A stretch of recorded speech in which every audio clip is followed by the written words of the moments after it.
The Tale of the Merchant and his Wife.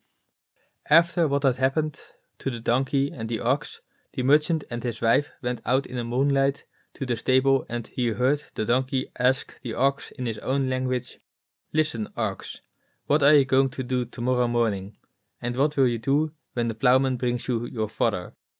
The ox replied, "What shall I do but follow your advice and stick to it? If he brings me my fodder, I will pretend to be ill, lie down and puff my belly." The donkey shook his head and said, "Don't do it. Do you know what I heard our master, the merchant, say to the plowman?" The ox asked, "What?" The donkey replied, "He said that if the ox failed to get up and eat his fodder, he would call the butcher to slaughter him and skin him, and would distribute the meat for alms and use the skin for a mat. I am afraid for you, but good advice is a matter of faith. Therefore, if he brings you your fodder, eat it, and look alert lest they cut your throat and skin you." The ox farted and bellowed. The merchant got up and laughed loudly at the conversation between the donkey and the ox, and his wife asked him, "What are you laughing at? Are you making fun of me?" He said, "No." She said, "Tell me what made you laugh." He replied, "I cannot tell you. I am afraid to disclose the secret conversation of the animals." She asked, "And what prevents you from telling me?" He answered, "The fear of death." His wife said, "By God, you are lying. This is nothing but an excuse. I swear by God, the Lord of heaven, that if you don't tell me and explain the cause of your laughter, I will leave you. You must tell me." Then she went back to the house crying, and she continued to cry till the morning. The merchant said, "Damn it. Tell me why you are crying. Ask for God's forgiveness and stop questioning and leave me in peace." She said, "I insist and will not desist." Amazed at her, he replied, "You insist? If I tell you what the donkey said to the ox, which made me laugh, I shall die." She said, "Yes, I insist, even if you have to die." He replied, "Then call your family." And she called their 2 daughters, her parents and relatives, and some neighbors. The merchant told them that he was about to die, and everyone, young and old, his children, the farmhands, and the servants, began to cry until the house became a place of mourning. Then he summoned legal witnesses, wrote a will, leaving his wife and children the due portions, freed his slave girls, and bid his family goodbye, while everybody, even the witnesses, wept. Then the wife's parents approached her and said, "Desist, for if your husband had not known for certain that he would die if he revealed his secret, he wouldn't have gone through all this." She replied, "I will not change my mind." And everybody cried and prepared to mourn his death. "Well, my daughter Shahrazad, it happened that the farmer kept 50 hens and a rooster at home, and while he felt sad to depart this world and leave his children and relatives behind, pondering and about to reveal and utter his secret, he overheard a dog of his say something in dog language to the rooster, who, beating and clapping his wings, had jumped on a hen and, finishing with her, jumped down and jumped on another. The merchant heard and understood what the dog said in his own language to the rooster.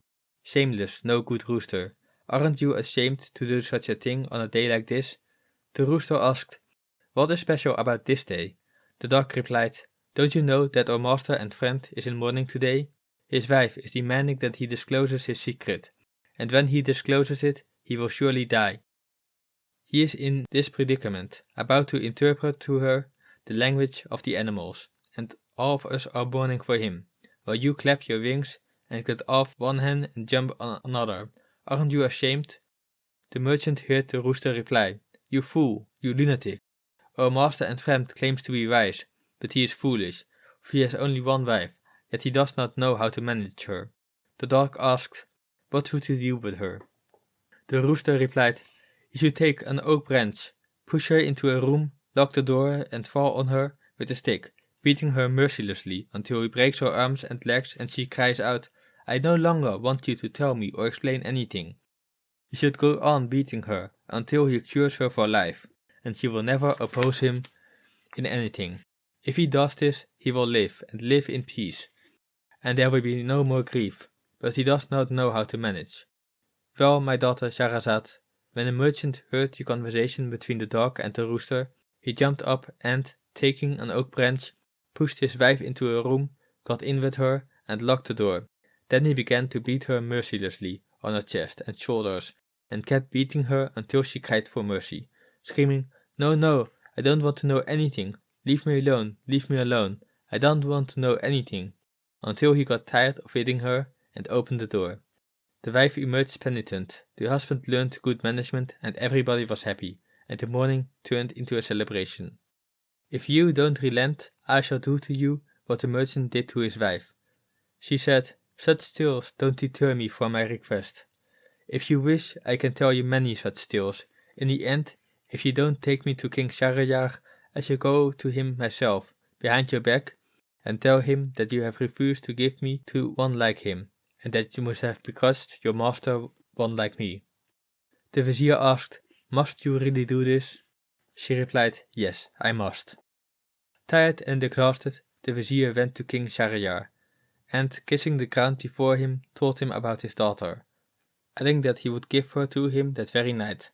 The king was astonished, and said to him, "Vizier, how is it that you have found it possible to give me your daughter, knowing that I will, by God, the Creator of heaven, ask you to put her to death the next morning, and that if you refuse, I will have to put you to death too?" He replied, "My king and lord, I have told her everything and explained all this to her, but she refuses, and insists on being with you tonight." The king was delighted and said, "Go to her, prepare her, and bring her to me early in the evening." The vizier went down, repeated the king's message to his daughter, and said, "May God not deprive me of you."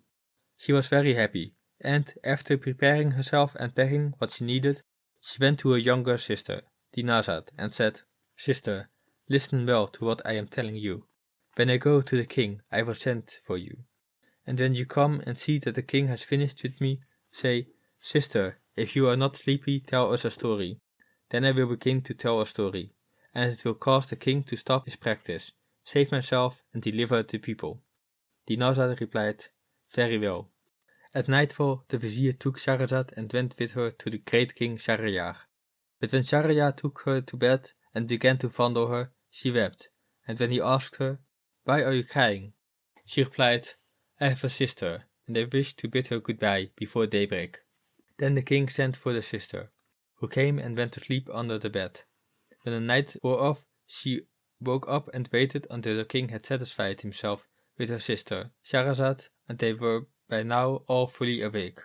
Then Dinazad cleared her throat and said, "Sister, if you are not sleepy, tell us one of your lovely little tales, to while away the night, before I bid you goodbye at daybreak, for I don't know what will happen to you tomorrow." Shahrazad turned to King Shahryar and said, "May I have your permission to tell a story?" He replied, "Yes," and Shahrazad was very happy and said, "Listen."